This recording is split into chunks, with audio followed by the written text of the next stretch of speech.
I had done a video previously on the breakdown of Donald Trump's potential cabinet, and I guess I wasn't the only one that noticed how fucked up it looked. Here's a segment from the Roland Martin show, basically stating the same thing, and they have targeted specific individuals that they are absolutely against. Here's the clip. It was a religious call to arms as progressive faith leaders joined forces at a D.C. church to call attention to President-elect Donald Trump's cabinet and staff picks that threaten all minorities in America. One attending rabbi said what led to Trump's victory was a, quote, tectonic shift that we didn't see coming.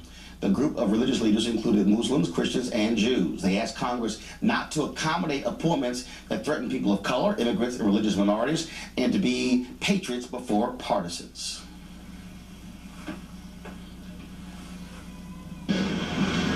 Was vulgarity unbounded, that used racism, classism, and xenophobia to keep open a psychic wound that exists at the heart of America. You have to find a way to have a movement that does not use the puny language of left versus right, Democrat versus Republican, but ask three simple questions. Are these policies and these appointments morally defensible, constitutionally consistent, and economically sane? And you must begin to fight day one. Joining us in the studio is Jim Wallace, founding president of Sojourners. He also is the author of the book, America's Original Sin, Racism, White Privilege, and the Bridge to a New America. Reverend Jennifer Butler, founding CEO of Faith in Public Life. Also joining us on the phone is Reverend William Lamar, the pastor of the Metropolitan AME Church here in D.C. When you talk about your criticism of the picks, who really stands out the most? Senator Jeff Sessions is one that we're very concerned about. His discussion is going to come up on January 10th. He has a terrible civil rights record, and he is very close to white nationalist groups, and takes up a lot of their policies. When the when the Voting Rights Act was repealed, he celebrated, and he is up for U.S. Attorney General. He is supposed to be the people's lawyer. And he does not represent all Americans. Jim? You're hearing cabinet appointments talked about in people's kitchens and living rooms because people are feeling threatened by these appointments. So Donald Trump ran, we all know, on religious bigotry. But an appointment like Sessions says, we're going to make this structural. I was serious about this. I'm going to make this structural now. So structurally, racism now is embedded in this new administration because of these appointments. Reverend Lamar? Yes, sir. I do agree that Sessions is definitely someone that we need to fight vigorously against. And I think also that the election of Donald Trump does not signal something new within American history or American politics. It signals a retrenchment. It signals many of our white brothers and sisters and evangelical brothers and sisters not willing to accommodate a new America demographically, culturally, racially, and religiously, and people trying to hold on to power instead of sharing in the interest of broader community. And I think that we need to be aware that this, again, is not an anomaly, but it's profoundly American, and Americans in many generations have had to fight this, and we must fight it in our own day. And when we talk about picks, I mean, obviously, each president gets to make their own choices. But when you talk about Sessions, that's the Department of Justice, and you're talking about massive focus on civil rights. A former AG, Eric Holder, said that when he came into the AG's office, the Civil Rights Division was in tatters after 8 years of President George W. Bush. And so many folks are quite fearful that you're not going to see the same diligence, if you will, that we've seen the last 8 years when it comes to police departments, when it comes to accountability under Jeff Sessions. Well, not just diligence. I would say you were talking about North Carolina, where there's a surgical focus on disenfranchising black voters.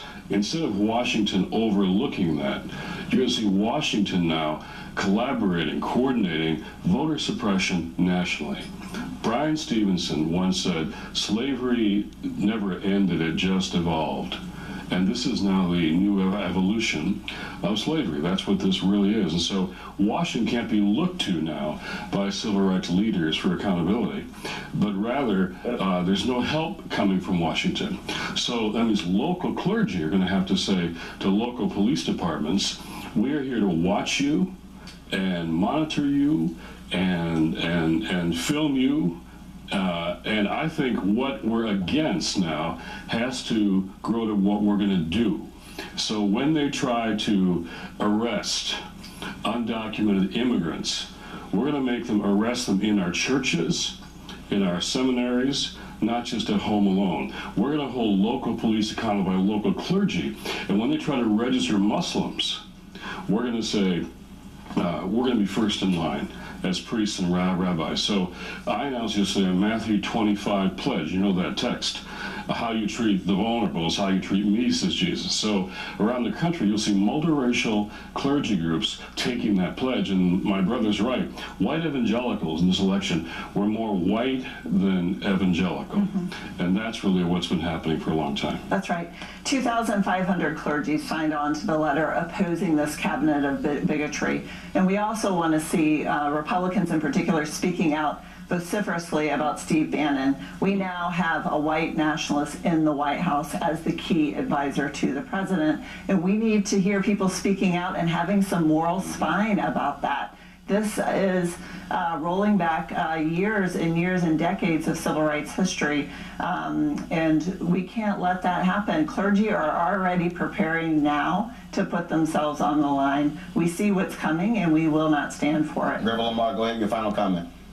Yeah, I was going to say, a new slavery requires a new abolition. It requires persons to connect across theological perspectives and racial perspectives. I think also to deny the great man theory of history, all of the wonderful things that have happened in this nation to move the needle toward justice. It did not happen first in the halls of power amongst policymakers and elected politicians. They were forced to do what was right by people out in the nation who demanded justice. And I think that we have never acquiesced our leadership and power to those whom we elect, but we force them, we push them, we direct them to do what is in the best interest of those whom the Lord will call the least and the last and the lost. And I think that we don't have voiceless people, but we have people whose voices must be amplified by those of us who have forums such as yours and such as ours. And I'm ready for the fight. The hope during these days is in the fight, and we're ready to fight. And resistance can deepen your faith. Resistance can deepen our faith, as my brother is saying. It's time for a fight. All right, Reverend Lamar, we sure appreciate it. Thanks a lot.